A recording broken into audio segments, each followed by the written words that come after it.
respect. Okay, well, with that out of the way, I now welcome the representatives of the Australian Securities and Investments Commission. I understand that information on parliamentary privilege and the protection of witnesses giving evidence to Senate committees has been provided to you. Please state your names and capacity in which you appear. Good morning, Chair. Good morning, Senator. My name is Simone Constant and I'm a Commissioner with Asic. And Alan Kirkland, Commissioner, Asic. Well, thanks very much. Look, we only have 15 minutes with you, so we will just go straight to questions.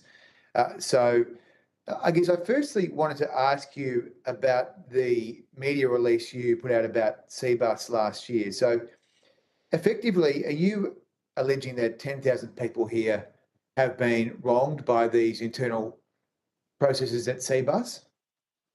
I think it's not appropriate to comment on proceedings in play. However, I think the report media release you're referencing and the statement that we made was that ASIC is alleging that more than 10,000 members and claimants have been impacted with a financial loss estimated at $20 million, and that by 2022, more than 6,000 Cbus members and claimants had their payments delayed by more than 12 months. So 10,000 people? 10,000 members and claimants, correct. But when did you first receive a complaint about this? I think ASIC is limited in what it can say about the matter because it's currently before the court.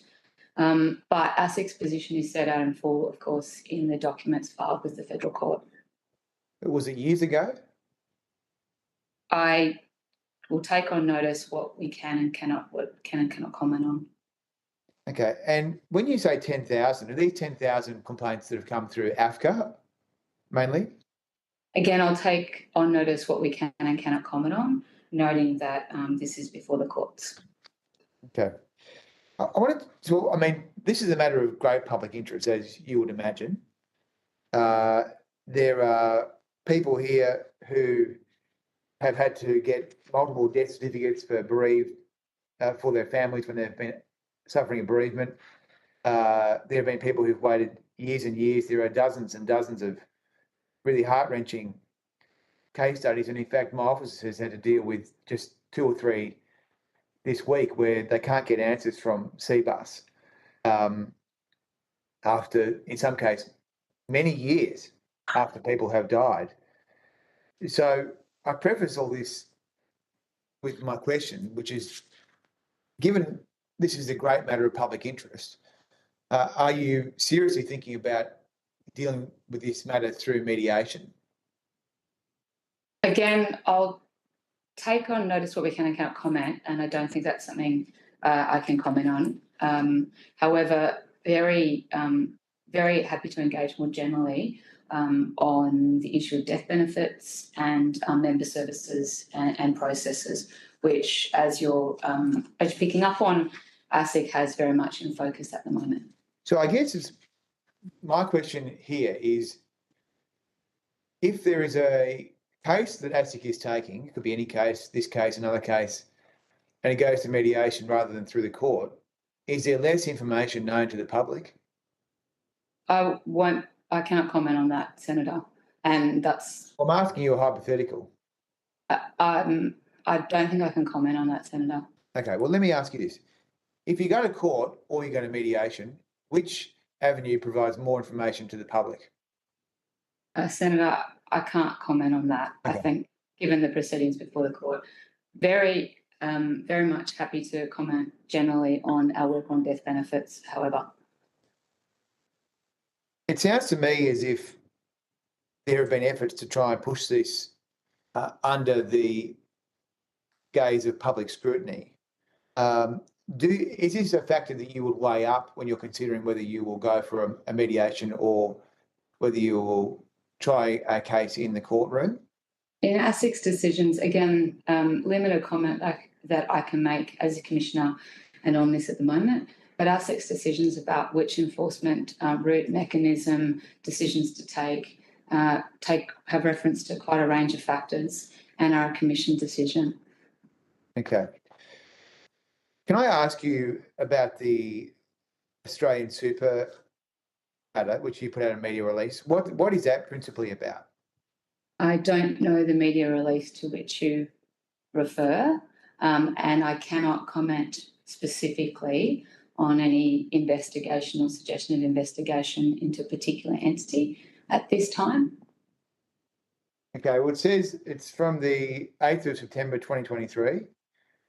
It says ASIC sues Australian Super over multiple superannuation accounts. So in this case, you are alleging, according to your public media release, which you don't seem to want to even refer to in this hearing, which is in ASIC's name, that you're alleging that 90,000 Australian Super members have been charged double fees. So people have had 2 accounts or 3 accounts.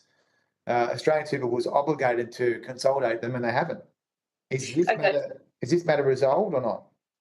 So you're referring, so my misunderstanding was I thought you were referring to death benefits. As you point out, this was a media release in 2023. Yeah. Prior to my commencement as a commissioner, but well familiar with it. So on the 7th, I think you're referring to the fact that on the 7th of September 2023, ASIC commenced civil penalty proceedings against Australian Super. That's right. Failures to address multiple member accounts. So for some more detail there, this is the first case that ASIC brought alongside APRA, alleging these contraventions of the SIS Act.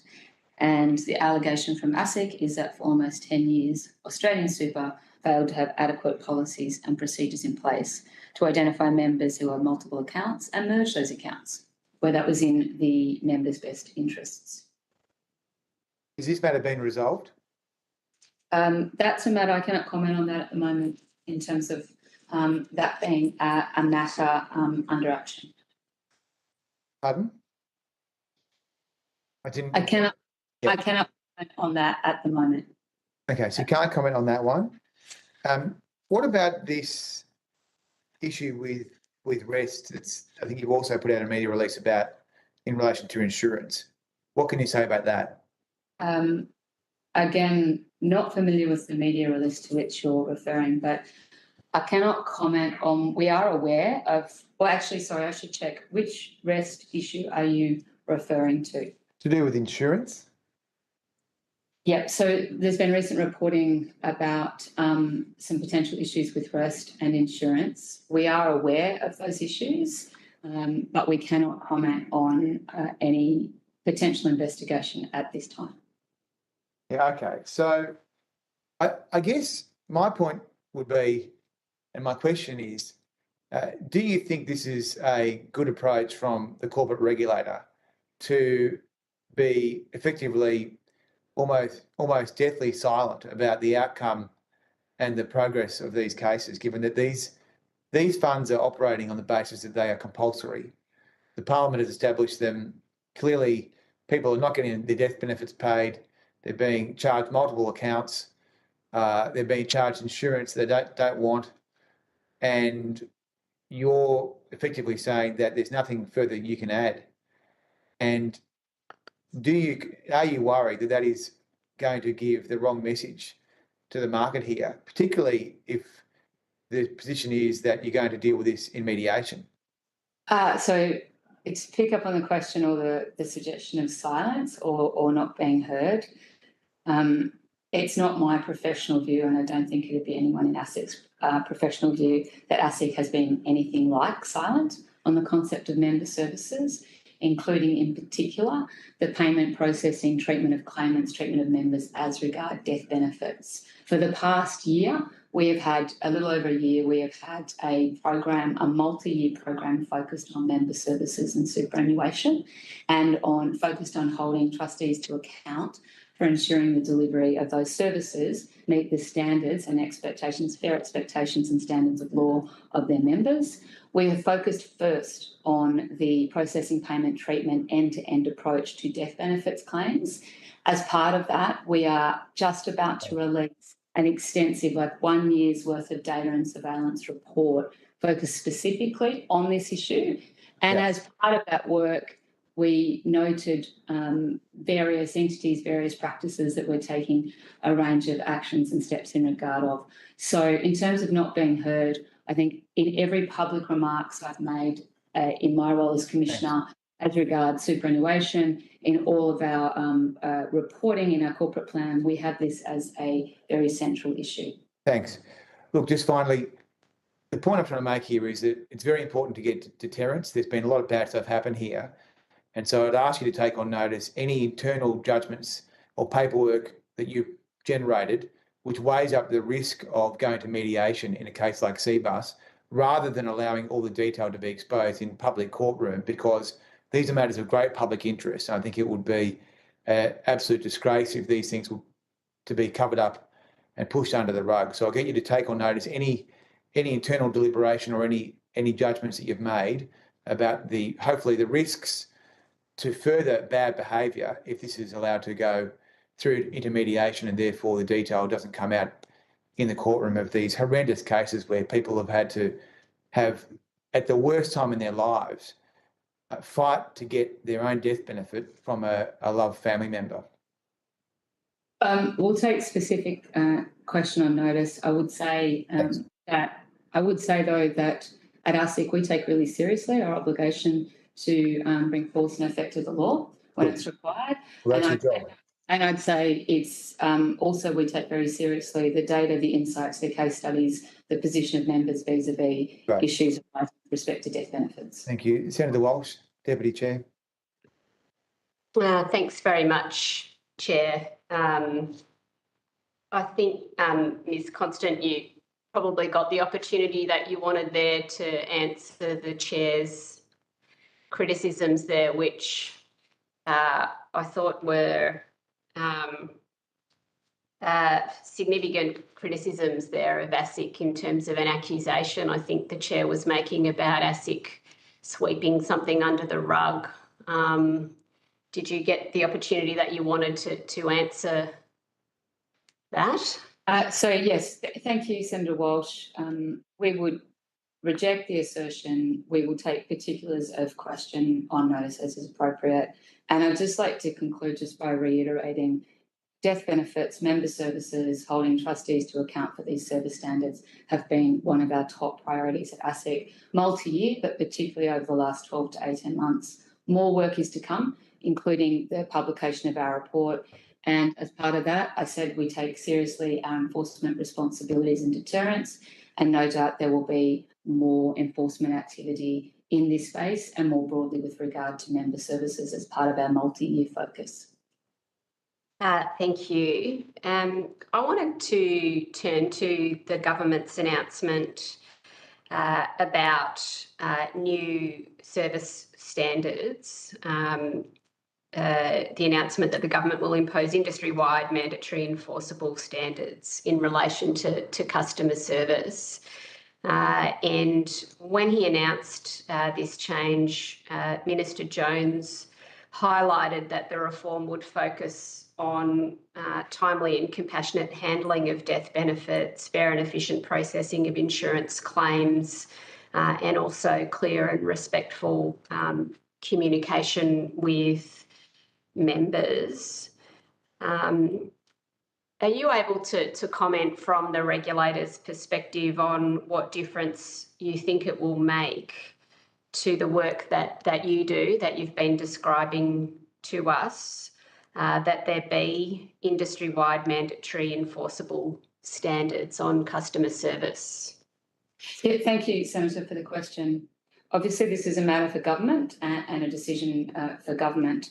However, we have said publicly that we welcome this, and particularly when we listen to, for example, consumer groups who share this concern about member services and in particular areas where there may be, we're looking at systemic data and real individual impact and harm. So when we listen to those consumer groups in particular, this seems to be a step that at ASIC we would welcome. And in terms of the size and shape and prescriptions of what this looks like, that's obviously yet to be determined. And we will work with Treasury and we'll work with government to give advice about implementation and share insights, for example, from our death benefits review that we're doing to bring to that. But I have publicly commented this is something we welcome. Of course, we welcome any focus, improvement in outcomes and meeting of standards with regards to death benefits and member services more generally. Thank you. Have you had the opportunity in your regular engagement with the sector to ascertain any early views about the development of the standards and the possible impact that they'll have? And are you able to share any of the early views you've been receiving on them? Senator Walsh, obviously this has been quite a recent announcement, and I haven't had much engagement with the sector, except insofar as making public remarks, I think, a day or two after the announcement, when, as I said, communicated that we welcome this focus, and limited engagement that I personally, professionally can comment on. Okay, thank you for that.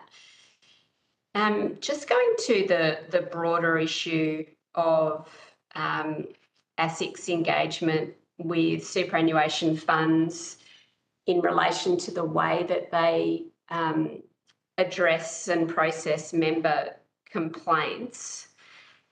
Are you able to just give us a bit of an overview of ASIC's engagement with the funds in relation to processing of member complaints, and how you see the general response from the sector to that? Yes, again, welcome the question, because it's been such a focus for ASIC. We've been really heavily engaging with the sector in this regard, and as I said, consumer groups, AFCA, and looking at the data and even some of the individual stories they have. In terms of our engagement approach, there's probably a few parts to that. One is making this very clearly an ASIC priority, and that's clear in our corporate plan. Member services is, one of our 5 priorities when it comes, and it's within superannuation. We're very clearly started with death benefits. That's as a result of looking at the data and understanding the issues there. We have used every sort of opportunity in terms of speaking publicly. So, on record speeches about this area of concern and the data points that have given us concern. We've also sought to ensure that there's no surprises in a way in this report, that this is an area of focus and for continued action by, for example, in early May, releasing an article about first phase findings, which was when we looked across websites and found some failings in terms of communications. Then we made public remarks later in the year as we started to look more deeply at around 10 funds in terms of a deep surveillance. And then even in November, I wrote a letter directly to the CEOs and trustees calling out some poor practices, some weak practices that we were seeing across our surveillance, and asking, I think my words were, for immediate attention, asking for that to be tabled at the trustee board and for CEO and board level action and immediate attention. So there's been a strength of tone in our engagement, reflecting the gravity and seriousness with which we see this. In every other engagement with individual entities, this is always something that we discuss. And as I said, we will be in the next few weeks publishing our comprehensive report in this regard. Okay, thank you very much for your time today to Ms. Constant and Mr. Kirkland. We now need to move on. Thanks very much for answering my questions. I didn't realise I was about to get cut off, but it is time. Oh, sorry, we're over, yeah. Thanks for answering my questions. Thanks, Chair. Thank you. Did you want to? Yep. Thank you very much. And now we need to move to our next witness. Thank you, Chair. Welcome, representatives from